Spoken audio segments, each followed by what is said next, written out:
So guys welcome back with another videos. ಇನ್ನು ಡೈಟ್ ವಿಷಯಕ್ಕೆ ಬರ್ತೀನಿ. ಇಲ್ಲಿ ಜಾಲಿವುಡ್ ಸ್ಟುಡಿಯೋರು ಮಾಡಿರುವಂಥ ತಪ್ಪಿಗೆ ದೊಡ್ಡ ಮಟ್ಟಕ್ಕೆ ಶಿಕ್ಷೆ ಅನುಭವಿಸಿರೋದು ನಮ್ಮ ಬಿಗ್ ಬಾಸ್ ಕನ್ನಡದವರು. ಸೀರಿಯಸ್ಲಿ ಇದು ದೊಡ್ಡ ಮಟ್ಟಕ್ಕೆ ಹೊಡ್ತಾ ಬೀಳುತ್ತೆ ಅಂತಲೇ ಹೇಳ್ಬೋದು ಬಿಗ್ ಬಾಸ್ ಅವ್ರಿಗೆ. ಯಾಕಂದ್ರೆ ನಿಮ್ಮೆಲ್ಲರಿಗೂ ಗೊತ್ತಿರುವ ಹಾಗೆ ಬಿಗ್ ಬಾಸ್ ಶೋ ಅನ್ನೋಂಥದ್ದು ಒಂದು number 1 show and number 1 show ಆಗಿದೆ ಅಂದರೆ ಅದಕ್ಕೆ ತುಂಬ ದೊಡ್ಡ ಮಟ್ಟಿಗೆ ವರ್ಕ್ ಮಾಡಬೇಕಾಗುತ್ತೆ. ಅವ್ರಿಗೆ ತಕ್ಕಂತೆ ಪ್ಲಾನ್ ಕೂಡ ಮಾಡ್ಕೊಂಡಿರ್ತಾರೆ. ಆ್ಯಂಡ್ ಈ ಥರ ಆಗಿರೋದ್ರಿಂದ ಇವಾಗ ಸ್ಟಾಪ್ ಆಗುವಂಥ ಪರಿಸ್ಥಿತಿ ಬಂದಿರೋದ್ರಿಂದ ಖಂಡಿತವಾಗ್ಲೂ ಇದು ಸಿಕ್ಕಾಪಟ್ಟೆ ಎಫೆಕ್ಟ್ನ ಮಾಡುತ್ತೆ ಅಂತಲೇ ಹೇಳ್ಬೋದು.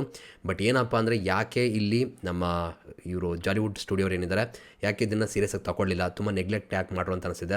ನಿಮ್ಗೆಲ್ಲರೂ ಗೊತ್ತಿರುವ ಹಾಗೆ ಸ್ವಲ್ಪ ದಿನದಿಂದ ಆಲ್ರೆಡಿ ನೋಟಿಸ್ ಬರ್ತಿದೆ ಹಾಗೆ ಅಂತೆಲ್ಲ ಬರ್ತಿತ್ತಲ್ವ, ಅವಾಗಲೇ ಯಾಕೆ ಇದನ್ನು ಲೀಗಲಾಗಿ ಹ್ಯಾಂಡಲ್ ಮಾಡಲಿಲ್ಲ, ಅದ್ರ ಬಗ್ಗೆ ಯಾಕೆ ಕೇರ್ ತೊಗೊಳ್ಳಿಲ್ಲ ಅಂತ ಗೊತ್ತಾಗ್ತಿಲ್ಲ. ಆ್ಯಂಡ್ ಜೊತೆಗೆ ಸೋಷಿಯಲ್ ಮೀಡಿಯಾದಲ್ಲಿ ಕೂಡ ನ್ಯೂಸ್ಗಳು ಎಲ್ಲ ಬರ್ತಾಯಿತ್ತಲ್ವ, ಅವಾಗ ಕೂಡ ನಮ್ಮ ಬಿಗ್ ಬಾಸ್ ಅವ್ರಿಗೂ ಕೂಡ ಗೊತ್ತಾಗಿರುತ್ತೆ ಅವ್ರು ಯಾಕೆ ಅದ್ರ ಬಗ್ಗೆ ಒಂದು ಕೇರ್ ತೊಗೊಳ್ಳಿಲ್ಲ ಅಂತ ಅನಿಸುತ್ತೆ.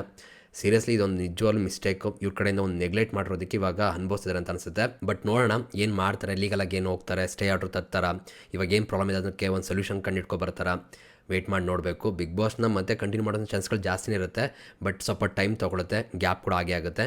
ಬಟ್ ಇಲ್ಲಿ ಇನ್ನೊಂದು ವಿಷಯ ಬೇಜಾರಾಗೋದು ಏನಂದರೆ ಈ ಶೋಲಿ 700 ಜನದ ಮೇಲೆ ಕೆಲಸಗಳು ಮಾಡ್ತಿದ್ದಾರಂತೆ. ಅಂದರೆ ಎಷ್ಟು ದೊಡ್ಡ ಮಟ್ಟಕ್ಕೆ ಕೆಲಸ ನಡೀತಿರುತ್ತೆ ಅಂತ ನೀವೇ ಇಮೇಜ್ ಮಾಡ್ಕೊಳ್ಳಿ. ಆ್ಯಂಡ್ ಜೊತೆಗೆ ಇಲ್ಲಿ ಒಂದು ಕಮಿಟ್ಮೆಂಟ್ನ ಮಾಡಿಕೊಂಡು ಕೆಲಸ ಮಾಡಿಕೊಂಡು ಜೀವನ ಕಟ್ಕೋತಿರ್ತಾರೆ. ಸೊ ಡೈಲಿ ಕೆಲಸ ಮಾಡೋದ್ರಿಂದ ಒಂದು ಜೀವನ ಕಟ್ಕೊಳ್ಳೋಕ್ಕೆ ಒಂದು ದಾರಿ ಆಗಿತ್ತು ಅಂತಲೇ ಹೇಳ್ಬೋದು. ಸೊ ಈಗ ಅದಕ್ಕೂ ಕೂಡ ಹೊಡ್ತಾ ಬಿದ್ದಿದೆ. ಸೊ ಎಷ್ಟು ಜನ ಮನೆ ಹಾಳು ಮಾಡ್ದಂಗೆ ಆಯಿತು ಅಂತ ಅನಿಸುತ್ತೆ ಇವಾಗ ಒಂದು ನೆಗ್ಲೆಕ್ಟ್ ಮಾಡೋದ್ರಿಂದ.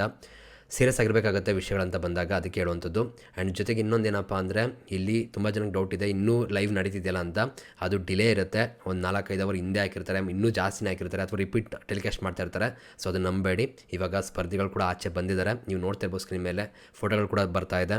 ಒಂದು ರೂಮಲ್ಲಿ ಇರುವಂಥದ್ದು ಅಂದರೆ ಜಾಲಿವುಡ್ ಸ್ಟುಡಿಯೋ ಇದೆಯಲ್ಲ ಅಲ್ಲಿ ಸೆಟ್ಟಲ್ಲಿದ್ದರು, ಅದಾದಮೇಲೆ ತಿರ್ಗಿ ಇವಾಗ ಆಚೆ ಹೋಗ್ತಿದ್ದಾರೆ ಅಂತ ಕೂಡ ಹೇಳ್ತಾ ಇದ್ದಾರೆ. ಸೊ ಬಿಗ್ ಬಾಸ್ ಮನೆಯಿಂದ ಈಗ ಸ್ಪರ್ಧಿಗಳು ಕೂಡ ಆಚೆ ಬಂದಿರುವಂಥದ್ದು ಕನ್ಫರ್ಮ್ ಆಗಿದೆ. ಸೊ ಹಂಗಿದ್ರೆ ಪಕ್ಕ ಬಿಗ್ ಬಾಸ್ ಕ್ಲೋಸ್ ಆಗ್ತಾ ಇದೆ. ಎಷ್ಟು ದಿನ ಆದಮೇಲೆ ಸ್ಟಾರ್ಟ್ ಮಾಡ್ತಾರೆ ಏನು ಕತೆ ಅಂತ ವೆಯ್ಟ್ ಮಾಡಬೇಕಾಗುತ್ತೆ. ಶುರು ಮಾಡೇ ಮಾಡ್ತಾರೆ, ಯಾಕಂದ್ರೆ ಕೊರೋನಾ ಟೈಮಲ್ಲಿ ಕೂಡ ಹಿಂಗೆ ಆಗಿತ್ತು. ಬಟ್ ಇಲ್ಲಿ ಎಷ್ಟು ದಿನ ಅನ್ನೋದು ಗೊತ್ತಿಲ್ಲ, ವೆಯ್ಟ್ ಮಾಡಿ ನೋಡಬೇಕಾಗುತ್ತೆ ನಾವು. ಬಟ್ ಏನಂದರೆ ಎಲ್ಲರೂ ಕೂಡ ಕನಸುಗಳು ಕಟ್ಕೊಂಡು ಬಂದಿರ್ತಾರೆ ಸ್ಪರ್ಧಿಗಳು, ಹೆಂಗೋ ಒಂದು ಜೀವನ ಒಂದು ಸ್ಟೇ ಸಿಕ್ಕಿದೆ, ಇವಾಗ ಜನಗಳಿಗೆ ಹತ್ರ ಆಗೋಣ, ಪ್ರೀತಿ ಸಂಪಾದನೆ ಮಾಡೋಣ, ಅದರಿಂದ ಆಚೆ ಬಂದು ಗೆದ್ಕೊಂಡು ದುಡ್ಡು ಸಂಪಾದನೆ ಮಾಡ್ಕೊಂಡು ಬಂದು ಹೊರಡೆ ಬಂದು ಒಂದು ಜೀವನ ಕಟ್ಕೊಳ್ಳೋಣ ಅಂತ ಎಷ್ಟು ಆಸೆ ಇಟ್ಕೊಂಡು ಬರ್ತಾರೆ. ಬಟ್ ಇಂಥ ಟೈಮಲ್ಲಿ ಈ ಥರ ಆಗುವಂಥದ್ದು ಇದೆಯಲ್ಲ ಸಿಕ್ಕಾಪಟ್ಟೆ ಹೊಡ್ತಾ ಬಿಡುತ್ತೆ, ಪಾಪ ಅನಿಸುತ್ತೆ. ಬಟ್ ಏನು ಮಾಡೋಕ್ಕಾಗಲ್ಲ ಜೀವನ. ಸೊ ಇಂಥದ್ದೆಲ್ಲ ನಡೆಯುತ್ತೆ. ಸೊ ಅದಕ್ಕೆ ನಾವು ರೆಡಿ ಇರಬೇಕಾಗುತ್ತೆ. ಏನು ಎಕ್ಸ್ಪೆಕ್ಟ್ ದ ಅನ್ಎಕ್ಸ್ಪೆಕ್ಟೆಡ್ ವಿಷಯಗಳನ್ನ ಎಕ್ಸ್ಪೆಕ್ಟ್ ಮಾಡಿ ಅಂತ ಹೇಳಿ ಅದೇ ರೀತಿ ಆಗ್ತಾಯಿದೆ ಅಂತಲೇ ಹೇಳ್ಬೋದು. ಆ ಟ್ಯಾಗ್ಲೈನ್ ಯಾರು ಕಂಡು ಹಿಡಿದಿರೋ ಗೊತ್ತಿಲ್ಲ ಗುರು. ಸೀರಿಯಸ್ಲಿ ಅದರ ಎಫೆಕ್ಟು ತುಂಬ ದೊಡ್ಡ ಮಟ್ಟಿಗೆ ಇದೆ.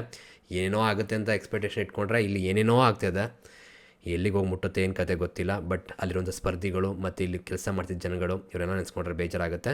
ಬಟ್ ಶುರು ಆಗುತ್ತೆ, ಟೈಮ್ ತೊಗೊಳುತ್ತೆ, ವೆಯ್ಟ್ ಮಾಡೋಣ. ಏನಾದ್ರು ಅಪ್ಡೇಟ್ಗಳು ಸಿಕ್ತು ಅಂದರೆ ಅಪ್ಡೇಟ್ ಮಾಡ್ತೀನಿ. ಸಬ್ಸ್ಕ್ರೈಬ್ ಮಾಡ್ಕೊಳ್ಳಿ, ಲೈಕ್ ಮಾಡಿ. ಸಿಗೋಣ ಮತ್ತೆ. Thank you guys, love you guys, bye.